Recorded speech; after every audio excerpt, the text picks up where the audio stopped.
The story of Guild of Plating will give you some insight on how to create new businesses through collaboration among small companies that are in the same industry. The story illustrates how even tiny manufacturers in a declining industry can be revived by applying their key knowledge to different areas.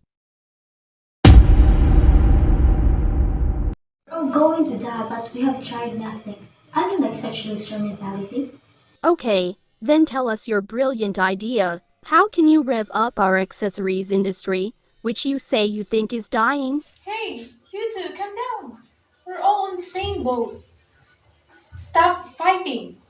It was the usual argument when these owners of small accessories manufacturers in Asakusa, downtown Tokyo, had drinks together after work. Although it was their regular topic of conversation over drinks, the heated argument wasn't just due to their intoxication. The small, traditional manufacturers had been suffering from chronic declines in sales. It was true that they needed to do something to sustain their traditional businesses. Asakusa is an old town of Tokyo, and with its historical architecture and streets, a popular site for tourists. The town is also well known as the center of traditional handicraft industries such as the manufacturing of shoes and accessories. There are hundreds of tiny family-owned manufacturing companies whose owners themselves are mostly craftspeople. Since the middle of the Edo period in the 18th century when Japanese feudality flourished, the area had enjoyed its unique position as the center for manufacturing traditional accessories, such as the guard in the hilt of a Japanese sword, furnace tubes for samurai, and traditional hair sticks for women.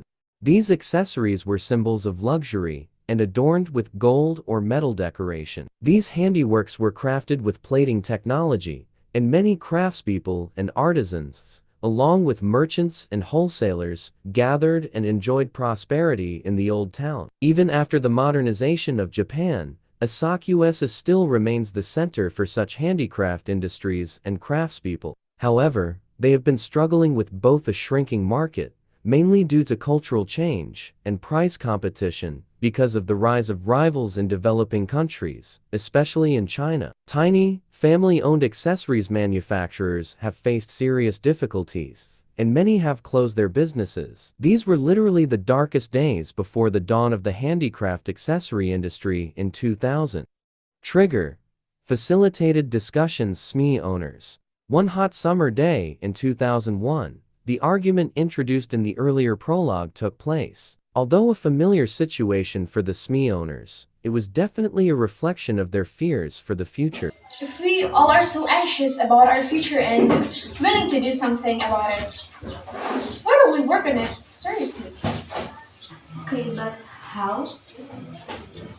I don't have any specific ideas, but I heard that the Asakusa Chamber of Commerce and Industry was willing to help out with the discussions that had to do with anything of the industrial promotion. Do you really think that this outside institution could really help us get out of this serious situation? If we can see any other ways to break out the current situations, why don't we ask the chamber for their advice and try to figure out what we can do? We're all desperate for any kind of help, aren't we? She was speaking not just for himself, but for other craftspeople and owners as well. 1 month later, at the end of the summer in 2001, more than 20 owners of tiny accessories manufacturers and a representative of the Asakusa Chamber of Commerce and Industry ACHI got together at the old public hall to discuss how to revive the structurally depressed industry. The Chamber of Commerce and Industry staff played the role of facilitator. He repeatedly asked owners, most of whom were craftspeople, what they thought their strengths were. At the first meeting, it seemed that nothing had been achieved, except for a sharing of their common concerns. No one could generate any ideas to enable them to sell more accessories. The only thing that they agreed on was that they wanted and needed to continue discussions for a while, a couple of times a month. The situation seemed like such a heavy storm that they wanted to take refuge at any safe harbor that they could find. Turning point.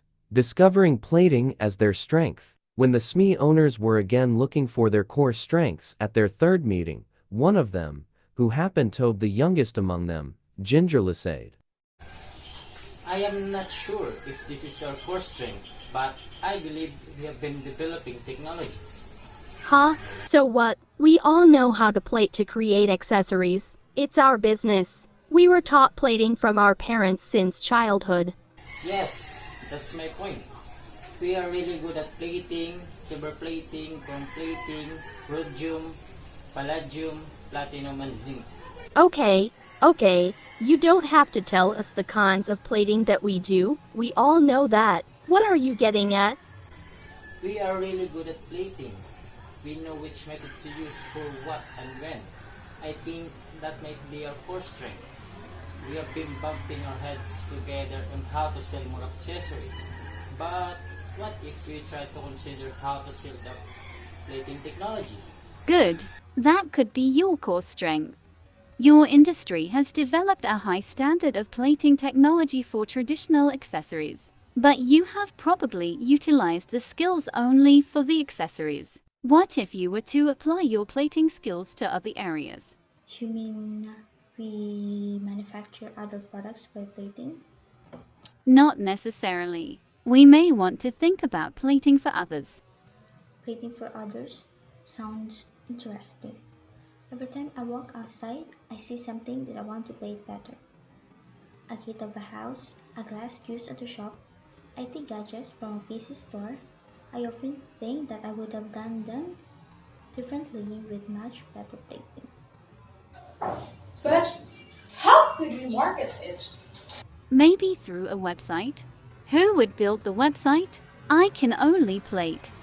Intensive discussion continued. This time, the owners got caught up in the excitement as the idea started to look somewhat promising. Their continuous discussion had finally led them to discover their core strength that would be leveraged: plating technology. They weren't at all sure whether or not they could really sell the technology, but it seemed like it might be worth a try. Based on this shared understanding, their discussion moved on to the next stage. After defining plating as their core strength, the SME owners came up with a rough plan for a possible consortium that would collaboratively market and operate their plating business. More than 20 tiny companies joined the initiative, and they named it Meki Shokunin Kan, or Guild of Plating. According to the plan, they would begin applying their core knowledge and skills and the various methods of plating to suit the needs of other industries to plate anything that customers wanted. They asked the Asakusa Chamber of Commerce and Industry for help in creating a simple website. The collaborative effort made by the among tiny accessory manufacturers to market and apply their plating techniques gained, contrary to their expectations, business results immediately after the launch of Guild of Plating. Before setting up the consortium, most owners and craftspeople had not been motivated, mostly because their businesses were on a consistent decline and they could not see a bright future ahead. However, by marketing and applying plating technologies to other industries, they realized that they could gain new business opportunities and also contribute for others. This change greatly impacted the atmosphere among member companies and attracted more tiny manufacturers. After 4 years, there were more than 40 member companies in the consortium. That's all. Thank you for watching.